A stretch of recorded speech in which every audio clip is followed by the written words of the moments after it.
அனைவருக்கும் வணக்கம். நீங்க எல்லாம் தேர்வுல நல்ல மதிப்பெண் பெறுவதற்காக, நல்ல வெற்றியை பெறுவதற்காக இந்த கையேட்டை தயாரித்து கொடுத்திருக்கிறோம். நம்முடைய முதலமைச்சர் நம்முடைய தமிழ்நாட்டில் இருக்கிற மாணவர்கள் நல்லா படித்து நல்ல மதிப்பெண் பெற்று நல்ல கல்லூரியில் படித்து நல்ல வேலைக்கு போகணுங்கிறதுக்காக பல்வேறு நடவடிக்கை எடுத்து வருகிறார்.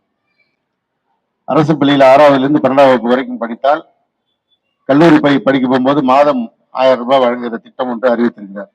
அந்த திட்டத்துக்கு பேர் என்னன்னு தெரியுமா? வெரி குட், புதுமை பெண் திட்டம். மாணவர்களுக்கு அந்த திட்டத்துக்கு பேர் என்ன? பேருந்தானதன் தெரியாதா? தமிழ் புதல்வன் திட்டம். நீங்க எல்லாம் கல்லூரியில படிக்க போகும்போது அப்பா அம்மா சிரமப்பட்டு பணம் அனுப்ப முடியலனாலும் அரசு உங்களை படிக்க வைக்கணுங்கிறதுக்காக தான் நம்முடைய முதலமைச்சர் தளபதி மு க ஸ்டாலின் அவர்கள் இந்த திட்டத்தை அறிமுகப்படுத்திருக்கிறாங்க. இந்தியாவில எந்த மாநிலத்திலும் இது போல திட்டம் கிடையாது. முதல்ல இந்தியாவில இவ்வளவு பள்ளிக்கூட மற்ற மாநிலங்கள் கிடையாது, இவ்வளவு கல்லூரி கிடையாது. நமக்கு தான் இந்த வாய்ப்பெல்லாம். இந்தியாவிலேயே அதிகம் உயர்கல்வி பெறுகிற மாணவர்கள் எங்க இருக்கிறாங்கன்னா தமிழ்நாட்டில தான். நம்முடைய முதலமைச்சர் கொண்டு வர திட்டம் மற்ற மாநிலங்களுக்கு ஒரு வழிகாட்டுகின்ற திட்டமாக இருக்கிறதுங்கிறது நம்ம உணரணும். நம்முடைய மாநிலம் இன்னும் கூடுதலான சிறப்பு பெற வேண்டும். அதற்கு என்ன?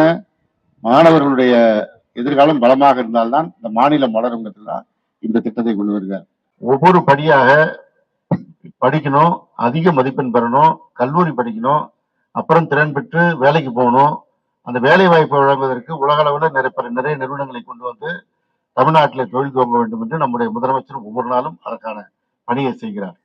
அவர் ஆற்றுகின்ற அந்த பணிக்கு ஒரு துணையாக இருக்கிற விதத்தில் தான் நம்முடைய சட்டமன்ற உறுப்பினர் என்ற முறையில் நான் இந்த கையேட்டை தயாரித்து உங்களுக்கு கொடுத்துருக்கேன். ஒரு சட்டமன்ற உறுப்பினர்னு இந்த பணியை செய்யணும்னு இல்லை, ஊருக்கு தண்ணி கொடுத்தோம் ரோடு கொடுத்தோம்னு போயிடலாம்.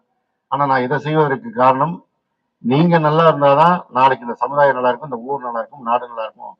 நீங்க நல்லா படிக்கணுங்கிறதுக்காக தான் கொடுக்குறேன். எனவே அதை நீங்கள் உணர்ந்து நல்ல முறையில் படிக்க வேண்டும். உங்கள் பெற்றோர்கள் அவர்கள் வாழ்க்கையில் சிரமப்பட்டு உங்களுக்கு நல்ல கல்வி பெறணும் அப்படிங்கிறதுக்காக உழைக்கிறாங்க. ஆசிரியர்கள் அர்ப்பணிப்பாக பணியாற்றி நீங்கள் அதிக மதிப்பெண் பெறுவதற்கு ஏணியாக இருக்கிறார்கள். எனவே அந்த பெற்றோர்களுக்கும் ஆசிரியருக்கும் இந்த திட்டங்களை தர்ற முதலமைச்சருக்கும் நீங்க காட்டுற நன்றி கடன் என்னன்னா, நீங்க வாங்க போகிற மதிப்பெண் தான். எனவே நல்ல மதிப்பெண் பெறுவதற்கு உங்களை எல்லாம் வாழ்த்தி விடைபெறுகிறேன். நன்றி, வணக்கம்.